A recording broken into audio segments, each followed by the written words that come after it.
આજે આપણે બનાવીશું હનુમાન જયંતી પ્રસાદ માટે સુખડી સોફ્ટ કેવી રીતે બનાવવી એના માટે એક પરફેક્ટ માપ હોય તો તમારી સુખડી ક્યારેય ખરાબ ના થાય અને સોફ્ટ જ બને. તો ચાલો એકદમ પરફેક્ટ માપ સાથે આ રીતે પોચી સુખડી બનાવવાનું શરૂ કરીશું. તો સૌથી પહેલાં તમારે એક સરખું માપ લઈ લેવાનું છે, એટલે કોઈ પણ એક વાડકીનું માપ સેટ કરી લેવાનું છે. અહીંયા આગળ મેં એક કપના માપથી લીધું છે 1 કપ ઘી, 1 કપ ગોળ અને 2 કપ આપણે ઘઉંનો જે જીનો રોટલીનો લોટ આવે તે લીધો છે. તમે જોઈ શકો છો આ રીતનું મેં કપ ભરી અને ઘી લીધું છે. ઘી થોડું મેલ્ટેડ હતું એટલા માટે મેં કપ ભરીને લીધું છે. તમારું જો જામેલું ઘી હોય તો તમારે થોડુંક ઓછું ઘી લેવાનું છે. તો બસ હવે આપણે આ રીતનું માપ સેટ કરી લેવાનું, એટલે સુખડી બનાવતા બિલકુલ વાર નહીં લાગે. તમે જો પહેલી વાર બનાવવાના છે તો ખાસ આ રીતે બનાવજો. તમારી સુખડી ખરાબ નહીં થાય. તમારે આ જ રીતે બનાવવાની છે. તો સૌથી પહેલાં હવે આપણે ઘીને ગરમ કરવા મૂકી દેવાનું છે, એટલે એક કડાઈની અંદર.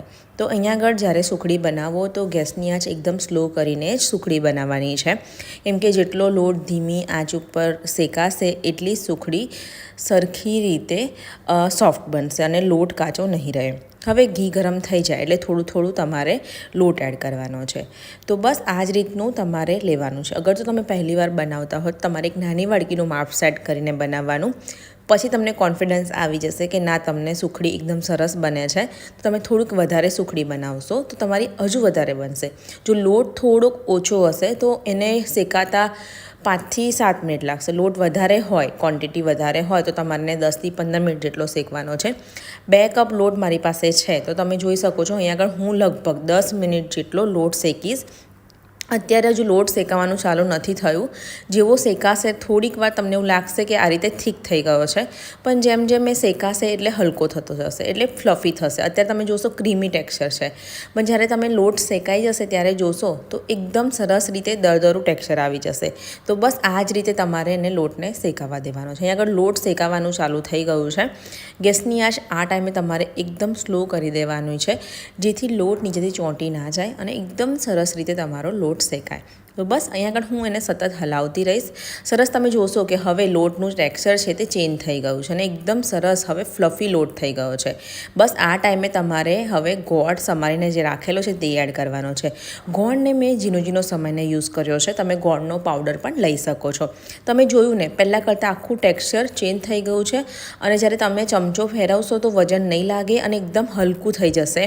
તો બસ આપણું આ રીતે હલકું થઈ જાય એટલે લોટ એકદમ સરસ શેકાઈ ગયો છે. તો સ્ટેપ બાય સ્ટેપ તમને બતાવ્યું છે. સુખડી બનાવતા વાર નથી લાગતી. બસ લોટને સરખી રીતે શેકાવા દેવો જરૂરી છે અને એક સરખું માપ રાખવું જરૂરી છે. અહીં આગળ સરસ રીતે લોટનું ટેક્સચર ચેન્જ થઈ ગયું છે, કલર ચેન્જ થઈ ગયો છે. તમે પહેલાં જોયું હશે તો ક્રીમી હતું, હવે આ રીતે દરદરું ટેક્સચર ફ્લફી આવી ગયું છે. અને તમે જ્યારે ચમચામાંથી લોટ આમ કરશો ને તો એકદમ લીસો થઈ જશે, તરત જ પડી જશે. બસ હવે હું ગેસને બંધ કરી દઈશ અને તરત જ ગોળ એડ કરી અને સરખી રીતે મિક્સ કરી લઈશ. ગેસ તમારે બંધ કરી અને પછી તમારે ગોળ એડ કરવાનો છે, જેથી જે ગોળ અને ઘી ને લોટ છે તે સરખી રીતે મિક્સ થાય અને જે ગોળ કડક ના થઈ જાય. એનાથી પણ આપણી સુખડી કડક થતી હોય છે. આમાં કોઈ પણ જાતનું મેં દૂધ કે મલાઈ એડ નથી કરી તો પણ તમારી સુખડી એકદમ સોફ્ટ જ રહેશે. તમારે હંમેશા ગેસ બંધ કરી દેવાનું છે, કાં તો પછી કઢાઈ આ રીતે નીચે ઉતારી અને પછી તમારે ગોળ એડ કરવાનો છે. લોટ એકદમ સરસ ગરમ હોય એટલે એમાં સરસ તમારો ગોળ ઓગળી જશે. એકદમ સરસ મિક્સ કરતું જવાનું છે. સરસ મિક્સ થઈ જાય એટલે આ રીતે તમારે થાળીમાં એને ગ્રીસ કરી લેવાનું છે ઘીથી અને પાથરી દેવાનું છે. તો એકદમ સરસ ગોળ, ઘી અને લોટ આ રીતે મિક્સ થઈ ગયું છે, તમે જોઈ શકો છો. એટલે કે ગોળ અને લોટ સરખો મિક્સ થઈ ગયો, એકદમ પરફેક્ટ એનું ટેક્સચર આવી ગયું છે. તો ચાલો હવે એને આપણે થાળીમાં એકદમ સરસ રીતે સેટ કરી લેવાની છે. તો જોયું ને, એકદમ સરસ આપણી સુખડી બનીને તૈયાર થઈ ગયું છે. એનું ટેક્સચર જોશો એટલે તમને ખ્યાલ આવી જ જશે.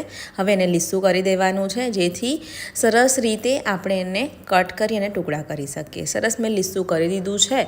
હવે ચાલો ગરમમાં જ એકવાર આપણે ચપ્પાથી નિશાન કરી દેવાના છે, એટલે જ્યારે આપણે સુખડી ઠંડી થાય થોડીક એટલે એકદમ કાઢવામાં ઇઝી રહે. ગરમ 5 મિનિટમાં નહીં કાઢતા, નહીં તો એ તૂટી જશે.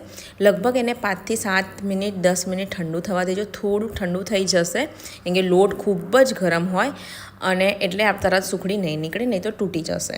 બસ લગભગ 7-8 મિનિટ જેવું થઈ ગયું છે, હલકી ઠંડી થઈ ગઈ છે, પણ હજુ આ ગરમ જ છે.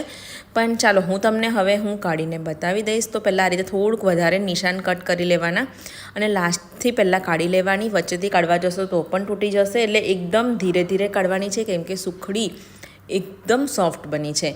તો તમે પણ હનુમાન જયંતીના દિવસે પ્રસાદમાં તમે આ રીતે સુખડી બનાવજો.